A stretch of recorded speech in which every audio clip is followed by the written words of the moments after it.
മടിയനും അഹങ്കാരിയുമായ ഒരു കാടൻ പൂച്ചയുടെ കഥയാണ് നമ്മൾ ഇന്ന് കേൾക്കുന്നത്. അവന്റെ പേര് ഷെറോ എന്നായിരുന്നു. അവന്റെ ഓണർ ആയിരുന്നു ജാക്ക്. ആരെന്ത് പറഞ്ഞാലും അതൊന്നും വില കൊടുക്കാതെ തന്നിഷ്ടത്തിന് നടക്കുന്ന ഇവനെ നാട്ടുകാര് ഗുണ്ടാ പൂച്ച എന്നും വിളിക്കാറുണ്ട്. ഇവന്റെ കൂട്ടുകാരാണ് ചുണ്ടനെലിയായ റിസുവും കടൽ കാക്കയായ സ്ക്രോയും. ഇവർക്ക് വരെ ഷെറോയെ അത്രയ്ക്ക് പേടിയാണ്. എന്നും വൈകിട്ടത്തേക്ക് ഇവനൊരു കുപ്പി വേണം. ഇപ്പോഴും അതിനുവേണ്ടി ഫ്രണ്ട്സിനെ ഭീഷണിപ്പെടുത്തുമ്പോൾ അവരിവനോട് മറുത്തൊന്നും പറയാതെ ഞങ്ങൾ ഇന്ന് രാത്രിക്ക് കുപ്പി സംഘടിപ്പിച്ച് വരാമെന്നും പറഞ്ഞ് അവിടെ നിന്ന് യാത്ര തിരിക്കുന്നു. സോ നമ്മളിപ്പോ കേൾക്കുന്നത് ഈ മോശം പൂച്ചയുടെ കഥയാണ്. Here we go to the movie bad cat. Let's start. ഷെറോയുടെ ഓണറായ ജാക്കിന് ഫെല്ലോ വായിക്കാനുള്ള കഴിവുണ്ടായിരുന്നു. പക്ഷെ ഷെറോയ്ക്ക് അതിന്റെ ശബ്ദം കേൾക്കുന്നതേ അലർജിയാണ്. അവൻ അല്ലെങ്കിലും എന്തെങ്കിലും ദേഷ്യം പിടിച്ച അപ്പോ അങ്ങ് എടുത്തിട്ടടിച്ച പോലെ മറുപടിയും പറയും. ഷെറോയുടെ സുഹൃത്തായ ബ്ലാക്കി അന്നേരം വന്ന്, എടാ ഷെറോ, അവിടെ അപ്പുറത്തെ അപ്പാർട്ട്മെന്റിലെ ഒരു കിടിലം പെണ്ണ് വന്നിട്ടുണ്ടടാ എന്ന് പറയുമ്പോൾ അവൻ അവളെ കാണാൻ വേണ്ടി പോകുന്നു. താഴെയുള്ള കടക്കാരനായ സാമി, എടാ നീ എന്റെ പൈസ തന്നിട്ട് പോടാ എന്ന് പറയുന്നുണ്ട്. പുള്ളിയുടെ അടുത്ത് ബിയർ വാങ്ങി ഫ്രീ ആയിട്ട് കുടിച്ചതിനെ. ബ്ലാക്കി ആണെങ്കിൽ ആ പെൺപൂച്ചയെ പറ്റി വാതോരാതെ വർണ്ണിച്ചുകൊണ്ടിരിക്കുമ്പോൾ, നീ ഇതൊന്ന് നിർത്ത്, ഞാനിനി ബാക്കി കണ്ട് ആസ്വദിച്ചോളാം എന്നും പറഞ്ഞ് തിടുക്കത്തില് ഷെറോ ആ അപ്പാർട്ട്മെന്റിൽ അരികിലേക്ക് പോകുന്നു. ഈ സമയം റിസു ഒരു കുപ്പി കണ്ടുപിടിച്ചു. പക്ഷേ അതെടുക്കാനായി ഉരുട്ടി അവസാനം അവനത് പൊട്ടിച്ചു. ഷെടാ, ഇത് വല്ലാത്ത കഷ്ടായി പോയല്ലോ എന്നും പറഞ്ഞ് അവരടുത്ത കുപ്പി തേടി അവിടെ നിന്ന് യാത്രയായി. ബ്ലാക്കി കൊണ്ടുപോയത് ടോബി എന്ന കാർട്ടൂണിസ്റ്റിന്റെ പൂച്ചയെ കാണിക്കാനാണ്. അവളുടെ പേര് പ്രിൻസസ് എന്നായിരുന്നു. ടോബിക്ക് അവൾ അത്രയ്ക്കധികം ഇഷ്ടവുമായിരുന്നു. അങ്ങനെ ടോബി വർക്കിനായിട്ട് ഇറങ്ങുന്ന സമയം വരെ ഇവർ കാത്തുനിന്നു. ടോബി എന്ന് ഇറങ്ങിയെന്ന് ഉറപ്പായതും ഷെറോയും ബ്ലാക്കിയും കൂടെ അവന്റെ അപ്പാർട്ട്മെന്റിലോട്ട് കയറി. പെട്ടെന്ന് പ്രിൻസസ് ഇവരെ കണ്ടതും അവൾ ആകെ മൊത്തം പേടിച്ച് അങ്ങും ഇങ്ങും ഓടി. അവസാനം ആ പൂച്ചയ്ക്ക് കരണ്ടടിച്ച് അത് അവിടെ വെച്ച് ചത്തുപോയി. ടോബി ആണെങ്കിൽ ഫോൺ എടുക്കാൻ മറന്നിട്ടുണ്ടായിരുന്നു. ഫോൺ എടുക്കാൻ വേണ്ടി ടോബി തിരിച്ചു വന്നപ്പോൾ കാണുന്നത് തന്റെ പ്രിയപ്പെട്ട പൂച്ച മരിച്ചു കിടക്കുന്നതാണ്. അവനാകെ ദേഷ്യം പിടിച്ചു. ഇതിന് കാരണക്കാരായവരാരായാലും ഞാൻ അവരെ വെറുതെ വിടത്തില്ല എന്ന് പറയുന്നു. ആ സമയം ഷെറോയും ബ്ലാക്കിയും അവിടെ ശബ്ദം ഉണ്ടാക്കി. ഇവരാണിത് ചെയ്തതെന്ന് മനസ്സിലായി ടോബി ഒരു കത്രിക എടുത്തെറിഞ്ഞതും അത് ബ്ലാക്കിയുടെ നെഞ്ചത്ത് കൊണ്ടു. എന്റെ സുഹൃത്തിനെ നീ എന്ത് ചെയ്തടാ എന്നും ചോദിച്ച് ഷെറോ വന്ന് ടോബി ഇടിച്ചിട്ടു. അങ്ങനെ ആ അപ്പാർട്ട്മെന്റിന്റെ ജനൽ വഴി താഴെ വീണ നമ്മുടെ ടോബിയും അവിടെ വെച്ച് ഇല്ലാതായി പോയി. ഷെറോക്കാണെങ്കിൽ ആകെ തലയ്ക്കൊരു കനം വന്ന കൂട്ടായിരുന്നു കാര്യങ്ങളൊക്കെ ഉണ്ടായിരുന്നത്. ഈ സമയം നമ്മുടെ സേമിയുടെ അടുത്തേക്ക് ഒരു കുഞ്ഞു പൂച്ച വന്നു. ആ പൂച്ച പറഞ്ഞു, ഞാൻ ഷെറോയുടെ മകനാണെന്ന്. തിരിച്ചു വന്ന ഷെറോയ്ക്ക് തന്റെ മകനെ കാണിച്ചു കൊടുത്തതും താനൊന്ന് പോയേടോ എന്നും പറഞ്ഞു ഒരു മൈൻഡും വെക്കാതെ ഷെറോ അവന്റെ വീട്ടിലോട്ട് കയറി ചെല്ലുകയാണ്. എന്നിട്ട് നിനക്ക് എന്തെങ്കിലും കിട്ടിയോ എന്നും ചോദിച്ച് ഒന്നും കിട്ടിയില്ലെന്ന് കണ്ടപ്പോൾ തൊട്ടപ്പുറത്തുള്ള കിക്കിളി ചേട്ടത്തിയുടെ വീട്ടിൽ പോയിട്ട് മീനും മോഷ്ടിച്ചു വന്നു. ഇന്ന് വൈകിട്ടത്തേക്ക് ഇത് നമുക്ക് ഗ്രില്ലാക്കാം എന്നൊക്കെ പറഞ്ഞിട്ട്. അവൻ ഇപ്പോഴും ബ്ലാക്കി മരിച്ചു പോയതിന്റെ വിഷമായിരുന്നു ഉണ്ടായിരുന്നത്. പക്ഷെ ബാക്കിയുള്ള ആര് ചോദിച്ചിട്ടും ഇക്കാര്യം പറഞ്ഞതുമില്ല. ആ സമയത്തേക്ക് ഷെറോയുടെ മകൻ എന്ന് പറയുന്ന ആ പൂച്ച മുകളിലോട്ട് കയറി വരുന്നുണ്ട്. ഷെറോ ആണെങ്കിൽ എല്ലാം കൊണ്ടും പ്രാന്ത് പിടിച്ച് ആ പ്രാന്ത് മുഴുവൻ ജാക്കിനോട് തീർക്കാണ്. ജാക്ക് ചോദിക്കുന്നുണ്ട്, നീ എന്തിനാടോ പുള്ള എന്നോട് കിടന്ന് ഇങ്ങനെ ചൂടാവുന്നതെന്ന്. ആ സമയം കിക്കിളി ചേട്ടത്തി വീട്ടിലോട്ട് വന്നു. കിക്കിളി ചേട്ടത്തിയുടെ അപ്പാർട്ട്മെന്റ് ആണിത്. നീ ഒരുപാട് നാളായിട്ട് വാടക തരുന്നില്ല. ഇതൊന്നും പോരാഞ്ഞ് നിന്റെ പൂച്ച എന്റെ വീട്ടിൽ കയറി മീൻ എടുത്തു. നീ നാളെ തന്നെ ഇവിടെ നിന്ന് ഇറങ്ങണം, അല്ലെങ്കിൽ ഇന്ന് രാത്രിക്ക് നീ ഇതുവരെയുള്ള വാടക കുടിശ്ശിക തന്ന് തീർക്കണം എന്ന് പറയുന്നു. ഷെറോ ഇതൊന്നും നോക്കാതെ അവന്റെ മകൻ എന്ന് പറഞ്ഞു വന്ന ടാക്കോ എന്ന പൂച്ച ഇവിടെ നിന്ന് വിരട്ടി ഓടിക്കാൻ നോക്കുമ്പോൾ ജാക്ക് പറഞ്ഞു, നീ ഈ വീട്ടിൽ നിന്ന് ഇപ്പം ഇറങ്ങണം, ഞാൻ ഈ വീട് വിട്ട് ഒഴിഞ്ഞു പോകാൻ പോവാണ്, നീ എന്റെ വീട്ടിൽ ഇനി വരാൻ പാടില്ല എന്നൊക്കെ പറഞ്ഞ് ഷെറോയെ അവന്റെ വീട്ടിൽ നിന്ന് പുറത്താക്കി. ഷെറോയ്ക്ക് പിന്നെയും പ്രാന്ത് എടുത്തോണ്ടിരിക്കുകയാണ്. ജാക്കാണെങ്കിൽ ഈ സമയത്ത് ഇവനെ വലിയ മൈൻഡോ കാര്യങ്ങളോ ഒന്നും വെക്കുന്നില്ല. ടാക്കോ ആവട്ടെ എന്റെ അച്ഛനാണെന്നൊക്കെ പറഞ്ഞ് ഞാൻ കണ്ടെത്താൻ വന്നതേ മോശമായെന്നും പറഞ്ഞ് അവിടെ നിന്ന് ഇറങ്ങിപ്പോയി. ആ സമയം ഒരു വെളുത്ത പൂച്ചയെ 2 പട്ടികൾ ചേർന്ന് ആക്രമിക്കുന്നത് ഷെറോ കാണുകയാണ്. നല്ല ഭംഗിയുള്ള പൂച്ച ആയതുകൊണ്ട് ഷെറോ ആ പൂച്ചയെ രക്ഷപ്പെടുത്താൻ വേണ്ടി തീരുമാനിച്ചു. എന്നിട്ട് ആ 2 പട്ടികളെയും അടിച്ചിട്ടു. അങ്ങനെ അവന്മാരുടെ കഥ ഒരുവിധം തഥാഹുവ ആക്കിയതിന് ശേഷം ഈ പൂച്ചയോട് ഫ്ലേർട്ട് ചെയ്ത് സംസാരിക്കുന്നുണ്ട്. ഈ സമയത്ത് നമ്മുടെ ടോബി ആണെങ്കിൽ താഴെ വീണിട്ടുണ്ടായിരുന്നല്ലോ, അവനൊരു സോംബി ആയിട്ട് തിരിച്ചെണീക്കുകയാണ്. അവന്റെ മനസ്സിലാകെ കൂടി ഉണ്ടായിരുന്നത് ഷെറോയോട് പകരം വീട്ടണം ആ ഒരു കാര്യം മാത്രമായിരുന്നു. അങ്ങനെ അവൻ അതിനു വേണ്ടി തിരിച്ചിറങ്ങി. അവനെ ശരിക്കും ശ്മശാനത്തിൽ കൊണ്ടുപോയിരുന്ന ആംബുലൻസ് വരെ അവൻ പിടിച്ചെടുത്തു. ഈ പെൺപൂച്ചയുടെ പേര് മെസ്കാറ്റ് എന്നായിരുന്നു. മെസ്കാറ്റിനോട് ഷെറോ പറഞ്ഞു, നമുക്ക് 2 പേർക്കും കൂടെ ഡിങ്കോ ഡാൽഫി ആയാലോ. അപ്പോ ഈ മെസ്കാറ്റ് പറയാണ്, എനിക്കൊരാളെ പ്രണയിച്ചതിന് ശേഷം മാത്രമേ അതൊക്കെ പറ്റത്തുള്ളൂ, നമുക്ക് ആദ്യം പ്രണയിക്കാൻ പറ്റുമോ എന്ന് നോക്കാം, അതിനുശേഷം ബാക്കിയുള്ള കാര്യങ്ങളൊക്കെ നോക്കാമെന്ന്. ഇത് കേട്ടതും ഷെറോ അവന്റെ ലൈഫിൽ ഇന്നേ വരെ ഒട്ടും അനുഭവിക്കാത്തൊരു കാര്യമാണ് ഈ ഒരു പ്രണയം എന്ന് പറയുന്നത്. അപ്പോൾ ഷെറോ നീയും പ്രണയിക്കാൻ പോവാണെന്നൊക്കെ പറഞ്ഞ് അവൻ സ്വയം ഇങ്ങനെ ഭയങ്കരമായിട്ട് ആനന്ദ തുന്തില നർത്തകനൊക്കെ ആവുന്നുണ്ട്. ഇന്നേരം ടോബി ഇവൻ അന്വേഷിച്ച് വരികയാണ്. ഷെറോ ആവട്ടെ ഇപ്പൊ നമ്മുടെ സാമിയുടെ അടുത്ത് വന്നിട്ട് ഒരു പെണ്ണിനെ വളയ്ക്കണമെങ്കിൽ നമ്മൾ എന്ത് ഗിഫ്റ്റ് കൊടുക്കണം എന്ന് ചോദിക്കുമ്പോൾ സാമി പറഞ്ഞു ഒരു പൂവ് കൊടുക്കണം. പക്ഷെ പൂവൊക്കെ വാങ്ങാൻ നിന്റെ കയ്യിൽ പൈസ ഉണ്ടോ? ഇവിടെ എനിക്ക് തന്നെ എന്തോരം കടമുള്ള എന്നൊക്കെ പറയാണ്. ടാക്കോ ഇവിടെ വേസ്റ്റ് ബിന്നിൽ നിന്ന് ഫുഡൊക്കെ എടുത്ത് കഴിച്ചുകൊണ്ടിരിക്കുന്ന സമയത്താണ് നേരത്തെ ഷെറോയുടെ കയ്യിൽ നിന്ന് അടി കിട്ടിയ ആ 2 പട്ടികള് അവന്റെ കാര്യം പറഞ്ഞു പോകുന്നേ കാണുന്നത്. അപ്പൊ ടാക്കോ ഇവർ എന്ത് പറയുമെന്ന് നോക്കാൻ വേണ്ടി ഇങ്ങനെ നടന്നു വരുന്നുണ്ട്. ആ സമയത്തേക്ക് ടാക്കോയെ കണ്ട് ഷെറോ ആണെന്ന് തെറ്റിദ്ധരിച്ച് അതുവഴി പാസ് ചെയ്തിരുന്ന ടോബി വണ്ടി നിർത്തുകയാണ്.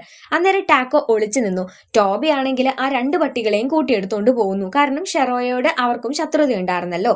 ഇപ്പൊ ഷെറോ ഒരു കടയിൽ നിന്ന് പൂവൊക്കെ മോഷ്ടിച്ച് അത് കൊണ്ടുവന്ന് നമ്മുടെ മെസ്കാറ്റിന് കൊടുക്കാണ്. അപ്പൊ മെസ്കാറ്റ് പറഞ്ഞു നമ്മൾ പൂച്ചകളാണ്, മനുഷ്യന്മാരല്ല, റൊമാൻറ്റിക് ആയിട്ട് ഇങ്ങനെ പൂവ് തന്ന് പ്രപ്പോസ് ചെയ്യേണ്ട കാര്യമൊന്നുമില്ല എന്നൊക്കെ പറയാണ്. അങ്ങനെ അവർ രണ്ടുപേരും കൂടെ അങ്ങോട്ടും ഇങ്ങോട്ടും സംസാരിച്ചുകൊണ്ട് നിൽക്കുന്നുണ്ട്. ഈ സംസാരത്തിന്റെ ഇടയിൽ വെച്ച് അവിടേക്ക് മറ്റൊരാൾ കടന്നു വന്നു, ആ പട്ടികൾ. എന്നിട്ട് ഇവരെ രണ്ടുപേരെയും പിടിച്ചു കെട്ടി. എന്നിട്ട് അപ്പൊ നോക്കുമ്പോൾ ഉണ്ട് ഇവരുടെ കൂടെ തന്നെ ടോബി ഉണ്ടായിരുന്നു. ടോബി ഇവരെ രണ്ടുപേരെയും ഷോക്ക് അടിപ്പിക്കാനുള്ള തയ്യാറെടുപ്പിലാണ്. കറക്റ്റ് ആയിട്ട് നമ്മുടെ ടാക്കോ അവിടേക്ക് വരികയാണ്. എന്നിട്ട് അവന്റെ അച്ഛൻ എന്ന് പറയുന്ന ഷെറോയെ രക്ഷപ്പെടുത്തി. പിന്നീടുള്ള കാര്യങ്ങൾ നമ്മുടെ ഷെറോ നോക്കുമല്ലോ എന്നും വിചാരിക്കാണ്. വീണ്ടും അവിടെ ഫൈറ്റോട് ഫൈറ്റ് നടന്നു. ഇപ്പൊ നമ്മുടെ ടാക്കോയോട് ഷെറോയ്ക്ക് ഒരു മതിപ്പൊക്കെ ഉണ്ട്, പക്ഷെ അവനെ മകനായിട്ട് അംഗീകരിക്കാൻ പറ്റുന്നില്ല. എന്നിട്ട് നമ്മുടെ ഷെറോ ഇവനോട് നിന്റെ അമ്മയുടെ പേരൊക്കെ ചോദിക്കുമ്പോൾ അമ്മയൊക്കെ ആൾക്കറിയാം, പക്ഷെ നീ എന്റെ മകനല്ല ഇന്ന് തന്നെ പറഞ്ഞുകൊണ്ടിരിക്കുകയാണ്. മെസ്കാറ്റ് പറഞ്ഞു നിങ്ങൾക്ക് അവനൊരു അവസരം കൊടുത്തൂടെ എന്ന്. ഇപ്പോൾ നമ്മുടെ ടോബി ആവട്ടെ ഒരു വേസ്റ്റ് ബിന്നിലാണ് നേരത്തെ അടി കഴിഞ്ഞ് പോയി വീണിട്ടുണ്ടായിരുന്നത്. അവൻ അവിടെ നിന്നും ഉയർത്തെണീറ്റ് വരുന്നുണ്ട്. ഇന്നേരത്തെ നമ്മുടെ ജാക്ക് വീട് വിട്ട് ഇറങ്ങുകയാണ്. നമ്മുടെ ടാക്കോ ആവട്ടെ ഒരിടത്തേക്ക് പോയിരിക്കുന്നുണ്ടായിരുന്നു. പക്ഷെ ഷെറോ അവനെ തിരിച്ചു വിളിച്ചിട്ട് പറഞ്ഞു ഞാൻ നിന്നെ അംഗീകരിക്കാം, പക്ഷേ നീ പോയിട്ട് സാമിയുടെ കടയിൽ നിന്ന് 2 ബിയറും കുപ്പി എടുത്തോണ്ട് വരണമെന്ന്. അങ്ങനെ നമ്മുടെ ടാക്കോയുടെ പാവം തോന്നി സാമി അത് കൊടുക്കാമെന്നൊക്കെ പറഞ്ഞ് നിൽക്കുമ്പോൾ നേരത്തെ ഇവിടെ നിന്ന് പോയ നമ്മുടെ ടോബി അവൻ തിരിച്ചു വരികയാണ്. എന്നിട്ട് ഷെറോയുടെ പകരം വീട്ടാൻ വേണ്ടി നമ്മുടെ ടാക്കോയെ അവിടെ നിന്ന് കിഡ്നാപ്പ് ചെയ്ത് കൊണ്ടുപോവാണ്. എന്റെ മോനെ നീ എങ്ങോട്ട് കൊണ്ടുപോകുന്നടാ എന്നും ചോദിച്ച് ഷെറോ അവിടേക്ക് ചെല്ലുന്നുണ്ട്. എന്നിട്ട് അതുവഴി പാസ് ചെയ്തിരുന്ന ഒരു ഡെലിവറി ബോയുടെ തലയിൽ കയറിയിരുന്ന് വണ്ടി നേരെ ആ വണ്ടിയുടെ പിറകെ വിടണോ എന്നും പറയാണ്. അങ്ങനെ വീണ്ടും ഷെറോയും ടോബിയും കൂടെ ഒരു ഫൈറ്റ് നടക്കാനായിട്ട് പോവാണ്. അത് നമ്മുടെ ടാക്കോയ്ക്ക് വേണ്ടിയിട്ട്. അവനാണെങ്കിൽ കുറച്ചൊരു ബുദ്ധിയുള്ള കൂട്ടത്തിലായതുകൊണ്ട് അച്ഛൻ എന്ത് ഉദ്ദേശിക്കും എന്നുള്ളത് മനസ്സിൽ കണ്ട് അവൻ ആ ഫൈറ്റിനൊക്കെ തന്നെ ഹെൽപ്പ് ചെയ്യാനായിട്ട് കൂടുന്നുണ്ടായിരുന്നു. വീണ്ടും ഫൈറ്റ് നടന്ന് നമ്മുടെ ടോബി ഇവര് വെള്ളത്തിലോട്ട് തട്ടിയിട്ടു. ഷെറോയും ടാക്കോയും രക്ഷപ്പെട്ടു ഇങ്ങോട്ട് വന്നു. ഇന്നേരത്ത് നമ്മുടെ ഈ കിക്കിളിച്ചേട്ടത്തെയാണെങ്കിൽ ജാക്ക് പോയത് കഴിഞ്ഞ് അവിടുത്തെ ആ അപ്പാർട്ട്മെന്റ് ഫുള്ള് പൂട്ടിക്കെട്ടുന്നുണ്ട്. തിരിച്ചെത്തിയ നമ്മുടെ ഷെറോ അവിടെ മെസ്കാറ്റിനെ അന്വേഷിക്കുകയാണ്, പക്ഷെ കിട്ടിയില്ല. വെള്ളത്തിൽ വീണിട്ടും നമ്മുടെ ടോബിയെ ആൾക്കാർ വീണ്ടും രക്ഷപ്പെടുത്തി കൊണ്ടുവന്നു. അവൻ എന്നിട്ടും ഒരു കുഴപ്പവും ഉണ്ടായില്ല കേട്ടോ. ഇന്നേരം നമ്മുടെ ഷെറോ ടാക്കോയോട് ഇങ്ങനെ സംസാരിച്ചുകൊണ്ടിരിക്കുകയാണ്. വേറെ ആരും ഇല്ല കൂട്ടിന് സംസാരിക്കാനായിട്ട്. റിസൂസ് ക്രോ ആണെങ്കിൽ ഇന്ന് വൈകുന്നേരത്തേക്ക് ഫുഡ് വേണമല്ലോ, അതിന് വേണ്ടി ഇപ്പൊ ഒരു ഹ്യൂമൻ റെസ്റ്റോറന്റ് കണ്ടു. അവിടെ ഡ്രിങ്ക്സ് ഒക്കെ ഇരിക്കുന്നത് കണ്ട് റിസു അത് എടുക്കാൻ വേണ്ടി പോവാണ്. ഇന്നേരം സ്ക്രോ തന്റെ കൂട്ടുകാരിയെ കണ്ട് ഒരിടത്തിരുന്ന് സംസാരിക്കുകയും ചെയ്യുന്നുണ്ട്. റിസു ഇവിടെ കുപ്പിയെല്ലാം എടുത്തു വെച്ച് വെയിറ്റ് ചെയ്തിരിക്കുകയാണ്, പക്ഷെ സ്ക്രോയെ കാണുന്നില്ല. അപ്പോഴേക്ക് ഇവിടുത്തെ ഒരു കുക്ക് വന്ന് റിസുവിന് കണക്കിനിട്ട് അടിയും കൊടുത്തു. അങ്ങനെ ആ കുപ്പിയും പൊട്ടി റിസുവിന് കിട്ടുകയും ചെയ്തു. എന്നിട്ട് അവര് തിരിച്ചു വരുന്നുണ്ട്. ഇന്നേരം നമ്മുടെ ടാക്കോയും ഷെറോയും സംസാരിക്കുമ്പോൾ ഷെറോയ്ക്ക് ആകെ കൂടെ പെൺപൂച്ചകളുടെ കാര്യം മാത്രമേ പറയാൻ അറിയത്തുള്ളൂ എന്ന് ടാക്കോ അവനെ കുറ്റപ്പെടുത്താണ്. അന്നേരം റിസൂസ് ക്രോയും വന്നു. അവരുടെ കയ്യിൽ കുപ്പി കാണാഞ്ഞ് ഷെറോ നല്ല രീതിയിൽ ദേഷ്യം പിടിക്കുമ്പോൾ എന്നിട്ടാ പോയിട്ട് കുപ്പി എടുക്കടോ, വലിയ വായിൽ വർത്താനം പറയാതെ എന്നും പറഞ്ഞ് ഷെറോയെ അന്ന് ആദ്യമായിട്ട് നമ്മുടെ റിസു തിരിച്ചു പറയാണ് ചെയ്യുന്നത്. അവർക്ക് നല്ല രീതിയിൽ ദേഷ്യം പിടിക്കുകയും ചെയ്തു. അതായത് ഇന്ന് വരെ എതിർത്ത് പറയാത്ത ഒരാള് തിരിച്ചു പറയുമ്പോൾ എന്തായാലും നല്ല രീതിയിൽ ദേഷ്യമൊക്കെ വരുമല്ലോ. അങ്ങനെ റിസു എന്നെ ഒരു മാർഗം കൊണ്ടുവന്നു. നമുക്ക് ഇഷ്ടം പോലെ സാധനങ്ങളൊക്കെ കഴിക്കണമെങ്കിൽ പൈസ വേണം. അതിനുവേണ്ടി ഒരു ബാങ്ക് കൊള്ളയടിക്കാൻ തീരുമാനിച്ചു. ഇന്നേരത്തെ നമ്മുടെ ടോബി വീണ്ടും തിരികെ വരുന്നുണ്ട് കേട്ടോ. അങ്ങനെ ബാങ്ക് കൊള്ളയടിക്കാൻ വേണ്ടി നമ്മുടെ റിസു ഈ ബാങ്കിന്റെ ക്ലോസറ്റ് വഴി അകത്തോട്ട് കയറി. ഇന്നേരത്ത് നമ്മുടെ ഷെറോയും ടാക്കോയും വാതിൽ തുറക്കാൻ വേണ്ടി വെയിറ്റ് ചെയ്ത് നിൽക്കുകയാണ്. ഈ ബാങ്കിന്റെ സെക്യൂരിറ്റിക്ക് എലിയെ പേടിയായതുകൊണ്ട് കറക്റ്റ് ആയിട്ട് വേഗം താക്കോലൊക്കെ ഇട്ടി ഇവരകത്തോട്ട് കയറി. ലോക്കർ നോക്കുമ്പോൾ അത് പൂട്ടിക്കിടക്കാണ്. പക്ഷേ വിരലടയാളമൊക്കെ നോക്കി നമ്മുടെ ടാക്കോ എളുപ്പം തന്നെ ആ ലോക്കർ തുറന്നു കൊടുത്തു. അങ്ങനെ കണ്ണിന്റെ മുന്നില് മല പോലെ പൈസ ഇങ്ങനെ കൂടി കൂടി കിടക്കാണ്. ഇന്നേരം ബാങ്ക് കൊള്ളയടിക്കാൻ വേണ്ടി പൂച്ചകൾ ശ്രമിക്കുന്നു എന്ന് അറിഞ്ഞതും ടോബിക്ക് മനസ്സിലായി അത് ഷെറോയും കൂട്ടരുമാണെന്ന്. ഇപ്പൊ നമ്മുടെ റിസു ആവട്ടെ 2-3 വർഷത്തേക്കുള്ള പൈസ നമുക്ക് ഇപ്പൊ തന്നെ എടുക്കണമെന്നും പറഞ്ഞ് 3-4 ചാക്ക് കണക്കിനായിട്ട് പൈസ കിട്ടുമ്പോൾ ഇതൊക്കെ നമുക്ക് എടുത്തോണ്ട് പോകാൻ ബുദ്ധിമുട്ടാവും എന്നും പറഞ്ഞ് ഷെറോ അവനെ തടയാണ്. അങ്ങനെ ഒരു 5-6 ചാക്ക് ഇവരെടുത്ത് ഇവർ വെളിയിലോട്ട് വരുമ്പോഴേക്ക് പോലീസ് ആ ബാങ്ക് ഫുള്ള് വളഞ്ഞിട്ടുണ്ടായിരുന്നു. ഇത് കാണുന്ന റിസു ഞാൻ ക്ലോസറ്റ് വഴി രക്ഷപ്പെട്ടോളാം, നിങ്ങൾ വേറെ രീതി നോക്കിക്കോ എന്നും പറഞ്ഞ് ഇവർ ഉപേക്ഷിച്ചു. അന്നേരം ടാക്കോ പറഞ്ഞു നമുക്ക് ഈ ജനലിന്റെ ചില്ല് പൊട്ടിച്ച് വെളിയിലോട്ട് കടക്കാമെന്ന്. അങ്ങനെ ഇവർ വെളിയിലോട്ട് കടന്നപ്പോൾ പോലീസ് അവരെയും വട്ടവിട്ടു. എന്നാൽ ടോബിക്കാണെങ്കിൽ ഷെറോയോട് പ്രതികാരം തീർക്കണമല്ലോ. അങ്ങനെ ഇവർ ഒളിച്ചു നിൽക്കുമ്പോൾ ഈ പോലീസ്മാരെ നമ്മുടെ ടോബി വന്ന് 2 ഇടി കൊടുത്തു. എന്നിട്ട് അവൻ നമ്മുടെ ഷെറോയുടെ പിന്നാലെ വന്നുകൊണ്ടിരിക്കുകയാണ്. ഷെറോയും ടാക്കോയും ഓടടാ ഓട്ടം. ഇതിനിടയ്ക്ക് നമ്മുടെ റിസുവിനെ ഒരു പോലീസ് വെടിവെക്കാൻ നോക്കിയപ്പോൾ സ്ക്രോഡി വന്ന് അവനെ രക്ഷപ്പെടുത്തുന്നുണ്ട്. ഇപ്പൊ നമ്മുടെ ടോബിയും ഷെറോയും തമ്മിൽ വീണ്ടും ഫൈറ്റ് നടന്നുകൊണ്ടിരിക്കുകയാണ്. പക്ഷേ നമ്മുടെ ഷെറോയുടെ നേരെ ടോബി വെടിവെച്ചതും പെട്ടെന്ന് നമ്മുടെ ഷെറോയെ രക്ഷപ്പെടുത്താൻ ടാക്കോ ഫ്രണ്ടിലേക്ക് എടുത്തു ചാടി. അങ്ങനെ ടാക്കോയ്ക്ക് ആ വെടി കൊണ്ടു. ഈ ബിൽഡിങ്ങിന്റെ താഴെ വന്ന് നിന്ന് എല്ലാ പോലീസുമാരും പൈസ ഞങ്ങൾക്ക് തിരികെ വേണമെന്ന് പറയുമ്പോൾ ഒരു പൈസക്കാർ വന്നേക്കുന്നു, ഒരു ജീവന്റെ വിലയല്ല ഏറ്റവും വലുതെന്നൊക്കെ പറഞ്ഞ പൈസ മുഴുവൻ അവൻ അവിടെ അങ്ങ് വെതറി കൊടുത്തു. പോലീസുമാർക്ക് പൈസ കിട്ടിയില്ല, കാരണം ഇത് കാണുന്ന ആൾക്കാര് പൈസ മഴ പെയ്യുന്നതെന്ന് പറഞ്ഞ് അതൊക്കെ എടുത്തുകൊണ്ട് പോവുകയും ചെയ്തിട്ടുണ്ടായിരുന്നു. ഷെറോയ്ക്ക് ആകെ സങ്കടമായി. തന്റെ ലൈഫ് രക്ഷപ്പെടുത്താനല്ലേ ടാക്കോ ഇങ്ങനെ ചെയ്തത്, തന്നെ അവനെയാണെങ്കിൽ മകനായിട്ട് അംഗീകരിക്കുകയും ചെയ്തിട്ടുണ്ടായിരുന്നില്ല. അങ്ങനെ സങ്കടപ്പെട്ടു പോകുന്ന നമ്മുടെ ഷെറോയെ ജാക്ക് കണ്ടു. ജാക്ക് പറഞ്ഞു ടാക്കോയ്ക്ക് ഇനിയും ഹൃദയമിടിപ്പ് നിലച്ചിട്ടില്ല എന്ന്. അങ്ങനെ ഇവർ ഒരു വെറ്റിനറി ക്ലിനിക്ക് നോക്കി കുറെ നടന്നു, പക്ഷെ കണ്ടില്ല. ഇവിടെ മെസ്കാറ്റ് ഇവരെ നോക്കാൻ വരുമ്പോൾ മെസ്കാറ്റിനെ മറ്റാരോ തട്ടിക്കൊണ്ടു പോകുന്നുണ്ട് കേട്ടോ. ജാക്ക് അങ്ങനെ ഇവരെ കൂട്ടിയിട്ട് നേരെ വീട്ടിലോട്ട് വന്നു. അവന്റെ കയ്യിലുള്ള കുറെ സപ്ലിമെന്റ്സും കാര്യങ്ങളൊക്കെ വെച്ച് ടാക്കോയെ രക്ഷപ്പെടുത്താൻ പറ്റുമെന്ന് നോക്കിക്കൊണ്ടിരിക്കുകയാണ്. പക്ഷേ അതിനും വേണ്ടുന്ന മരുന്നൊന്നും ഉണ്ടായിരുന്നില്ല അവിടെ. റിസുവും സ്ക്രോയും അലഞ്ഞ് തിരിഞ്ഞ് ഇപ്പൊ വീട്ടിലോട്ട് എത്തിയിരിക്കുകയാണ്. അപ്പോൾ ജാക്ക് ദേഷ്യം പിടിച്ചിങ്ങനെ പറയുന്നുണ്ട്, ഒരു പൈസ പോലും ഇല്ലെങ്കിൽ ഇങ്ങനെയൊക്കെ സംഭവിക്കാമെന്ന്. അന്നേരം സ്ക്രോ അവന്റെ കയ്യിൽ ഒരു കെട്ട് പൈസ ഉണ്ടായിരുന്നു, അതെടുത്ത് കൊടുത്തതും ഇത് കണ്ടെത്തിയ കിക്കിളി ചേട്ടത്തി അവർക്ക് ആവശ്യമുള്ള പൈസയൊക്കെ എടുത്തു വെച്ച് ബാക്കി ഒരു നോട്ട് കയ്യിലുണ്ടെന്ന് പറയാണ്. ആ ഒരു പോരം പൈസ വെച്ച് നമ്മുടെ ടാക്കോയെ ട്രീറ്റ് ചെയ്ത് ഇവരെ രക്ഷപ്പെടുത്തുകയും ചെയ്തു. അങ്ങനെ ഇവരിപ്പോ പൈസയെല്ലാം തന്നെ ക്ലിയർ ആയതിനു ശേഷം കിക്കിളി ചേട്ടത്തി വീട് തിരിച്ചു കൊടുത്തു. അങ്ങനെ എല്ലാവരും കൂടെ അന്ന് രാത്രി ഒരു പാർട്ടിയൊക്കെ ആക്കിയിരിക്കുകയാണ്. പക്ഷെ ഷെറോ മാത്രം ഭയങ്കര സങ്കടത്തിലാണ്, മെസ്കാറ്റിനെ കാണുന്നില്ലല്ലോ. അപ്പോഴാണ് നമ്മുടെ ടോബി മെസ്കാറ്റിനെ ഒരു വലിയ ഗ്യാസ് ടാങ്കിലൊക്കെ കെട്ടി ഭീഷണിപ്പെടുത്തിക്കൊണ്ടിരിക്കുന്നത്.